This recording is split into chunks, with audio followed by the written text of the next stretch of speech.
Part 2 of taking our $20 to $30,000. Now in today's trade, we actually took 3 trades. We've got a buy bias, but first of all, we had to sell, which took us from $1,000 to $2,000 plus dollars, and then we bought again, which took us from $2,000 to $7,000. Then we bought again, which took us from $7,000 to $21,000. Now, if you have any question during the course of our technical analysis explanation, leave it in the comment section. Like this video so that YouTube will push out the video to more people, and then subscribe if you've not subscribed. Ladies and gentlemen, let's go straight to what our technical analysis.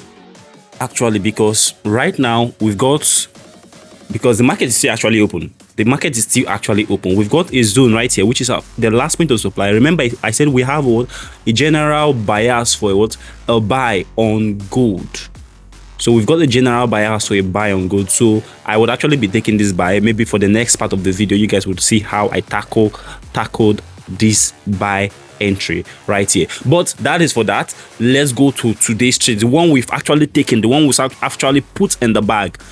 The first thing we need to do is what? Determine bias as usual. To do that, to come to the daily D1 time frame, and we do that using the what? Previous high and the low of the previous daily candle. So when we come here to the previous day candle, you can see it right here. You can see the previous day candle. This is the high right there, and this is the low right here. There is difference between a BOS on the daily, on the lower time frame candle, and a sweep. What we got today is what? A BOS. So you determine the bias of the day by being online in the morning to see if price has actually swept. But then the reason they say the best time to trade the market is the New York session overkill. So the period with which the London session and the New York session overlaps. In my case, it is from 1 o'clock to somewhere between 5 o'clock. That is the what? New York session overlap. That is the best time to trade the market. How then did the New York session overlap, being a trading session and bias analysis mixes? After you've determined, okay, today we've got prices above the previous daily's high, so that means this is likely to be a buy bias. But then before the New York session overlap, if price has what? Put back, like deeply put back away from the previous daily candle. So basically what I'm saying, if before the New York session you see that price is somewhere here, it did not continue going up, it has even put back down all the way down here, that means price has switched from what? A sell bias to a buy bias. In that case, you treat it like a sweep and look for change of character in the lower time frame. But today's case, we did not treat it like a sweep. Instead, we treated it like a scenario from yesterday's a continuation scenario from yesterday's analysis. That is how we determine today's bias. Now, as you can see, this is the New York session, and then price is still up. Price is still what? Up. Now we'll be deleting that. Let's go down to what? Our 1 hour time frame and see what we've got there in our 1 hour time frame. Now, this is basically the 12 hours that we've been online today. So this 1 hour time frame will tell you as to why we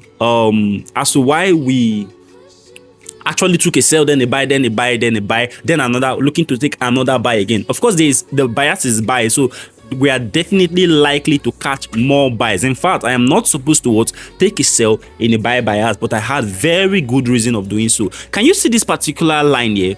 This particular line was where I actually marked out in the morning. So at London session, I marked out this line saying if price breaks this line before New York session, that means buy bias is what? Done. We've gotten the change of character that we are looking for, and we are switching our bias to sell. But then price never actually came back down. It just continued going up. It stayed above the high. So that means we definitely will be going down to our execution time frame and taking our buy. Let me explain why I actually took that sell. Now, I've been saying last point of supply, last point of supply, last point of supply. Oh, don't mind, irrespective of, you see this buy, it's already going away. I actually took the buy, by the way. I took it. You will definitely see the result of this buy in the next part of our trade. Now, New York, why did I take this sell? There's something called last point of supply. So last point of supply is basically the last point with which price has to come to before starting that bias. It will not just start going up No. So if you notice, the risk to reward ratio for this particular trade was pretty decent, but not as good as what the buys that we've got here. Not as good as the buys. This buy is very beautiful. Not as good as the buys that we've got here. But we took it off from the fact that price did not give us a new BOS. As you can see, lower time frame, there was no BOS. Let me mark it higher. We needed what? A break of structure to the top side. Now, price did not give us that new BOS. Neither is it in our last point of supply. So therefore, we needed price to come down to this zone here. Now, you might be asking, but what is in this zone? If I choose to mark out the last point of supply using the 5 minutes time frame, sorry about that. If I choose to mark out the last point of supply using the 5 minutes time frame, you might not understand. But there's another block here. It's in the 15 minutes time frame. That was simply how we caught this sell. But now, secondly, let's go to our other block in the 15 minutes time frame. Then we will now come to our confirmation time frame in the 1 minute time frame. Multiple time frame analysis is insane, ladies and gentlemen. So very, very insane. Very, very insane. So as you can see right here, we've got our order block. So this is our order block. This is our lovely order block. So this is it. Now, when price tapped into that order block, the other block still had a supply below it, but then we needed lower time frame confirmation in the 1 minute. That is why, if you notice our entry, we were taking our entries from here and not what? From here. So this entry starting from here and this entry starting from here, there is a reason we actually took them like that. Let me go down to the 1 minute so that I can actually explain why I took that. Oh, this is going to be a really good buy, by the way. It's going to be a really good buy, but that is for the next part. So definitely subscribe so that you will see the next part. So price tapped our order block. I marked out, can you see this tiny line there? I marked out this tiny line right here, saying when price give us a new high above this tiny line. This tiny line is actually called the ATR, average true range, automatic rally. If you study Wyckoff in the past, I did Wyckoff. I think in one of my mentorship, I actually taught Wyckoff. If you study Wyckoff in the past, you will know why I always do this. Now, when price came and swept that line, we said good and fine. The next pullback to the next last point to the next supply and demand zone, which is right here, was where we are actually going to execute from. We executed from it to our next supply and demand zone. We go from supply and demand zone to supply and demand zones. Then we exited. Okay, let me show you. Can you see right here? This is a supply and demand zone. In the 5 minutes, it's even more profound. It's very clear in the 5 minutes. But we exited because we don't know if price will give us a change of character after that, or it will continue going up. So we exited, we waited for all the uncertainty to play out, we marked out a high, and as you can see, price came and took out that high right here. So when price took out that high right here, we say good and fine.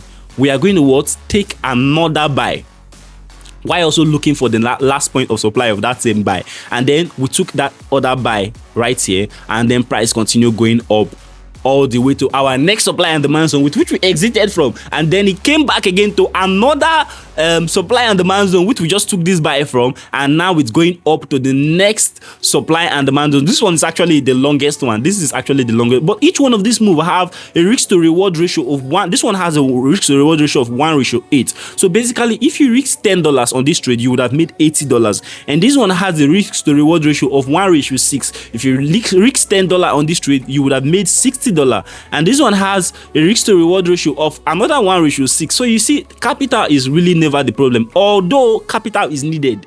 You don't have the skill and experience. If you don't have the skill and experience to trade small capital, you definitely need large capital. So that was how I caught this trade.